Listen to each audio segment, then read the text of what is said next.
Hello! আজকে মনটা একটু বেশিই খুশি ছিল। যেহেতু আজকে আমি বাপের বাড়িতে যাচ্ছি, তাই সকাল, সকাল ঘুম থেকে উঠে তাড়াতাড়ি রেডি হয়ে নিচ্ছিলাম। কিন্তু হঠাৎ করে মনটা এত খারাপ হয়ে গেল, আমার বাস হচ্ছে ১০ টায়, এখন অলরেডি ৯ টার বেশি বাজে। হঠাৎ করে এত পরিমাণে ঝড়, বৃষ্টি শুরু হলো, মানে মনটাই খারাপ হয়ে গেল। একদিকে ১০ টায় আমার বাসের টিকিট কাটা, অন্যদিকে আবার ঝড় বৃষ্টির জন্য বাসা থেকে বের হতে পারতেছি না। ভাবছিলাম আজকে বাড়িতে যাওয়াই হবে না, কিন্তু হঠাৎ করে বৃষ্টিটা থেমে গেল, তাড়াহুড়ো করে বাসা থেকে বের হয়ে গেলাম। আজকে আমি ঠিক করে নিয়েইছিলাম, আজকে যতই ঝড় বৃষ্টি ঘূর্ণিঝড় টর্নেডো যাই হোক না কেন, যেভাবেই হোক আজকে আমি বাড়িতে যাবই। যে কথা সেই কাজ, আমি অলরেডি এখন আমার বাড়ির পথে।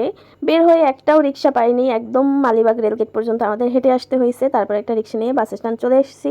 সব থেকে মজার কথা হলো, আমার জামাই সে তার অফিসের কোন একটা প্রোগ্রামে যাবে, কিন্তু সে দুঃখে কষ্টেই বাঁচে না। রাস্তার যত কাদা সব তার প্যান্টে, আর বৃষ্টির জল তো আছেই। এই যে আমার বাস চলে এসেছে, ও আমাকে বাসে তুলে দিয়ে এখান থেকেই অফিসে চলে গিয়েছিল।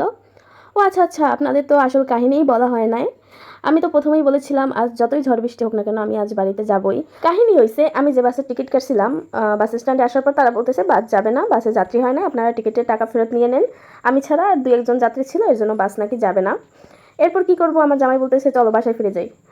এইটা বলছে, পর আমি বলছি না, আজকে আমি যাবই, লাগলে অন্য বাসে যাব। আশেপাশে যদি অন্য বাস না থাকে আমি সায়দাবাদ যাব, সায়দাবাদ গিয়ে তারপর আমি বাসে উঠে তারপর বাড়িতে যাব। অবশেষে বিশাল এক যুদ্ধের পর আমি বাড়িতে চলে আসছি, এবং বিকেলবেলা দিদি, আমি, ডিম পোস্ট সবাই মিলে মেলা দেখতে গিয়েছিলাম।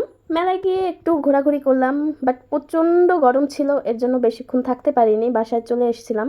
চিন্তা করেন আমার শরীরে কত এনার্জি, যে এত যুদ্ধ করে বাড়িতে আসার পরেও বিকালবেলা আমি এই গরমে আবার মেলাও দেখতে বের হয়েছি। যাই হোক, আসার পথে এগুলোকে দেখতে পেলাম, এগুলোর নামগুলো আমি ভুলে গিয়েছি। আপনারা যদি জেনে থাকেন অবশ্যই কমেন্ট বক্সে একটু জানিয়ে যাবেন। এগুলো দেখলে না আমার ছোটবেলার কথা খুব মনে পড়ে, ছোটবেলায় এগুলো দিয়ে কত খেলতাম। বাসায় আসার পর দিদি ঠান্ডা ঠান্ডা ফালুদা বানাইছিল। এই গরমে যদি রেডি ঠান্ডা ঠান্ডা ফালুদা পাওয়া যায় তাইলে আর কি লাগে বলেন, আসলেই মজা হয়েছিল। আজকে এ পর্যন্তই, পরবর্তী ব্লগ কোন যুগে আসবে আমি বলতে পারি না। সে পর্যন্ত সবাই ভালো থাকবেন, টাটা।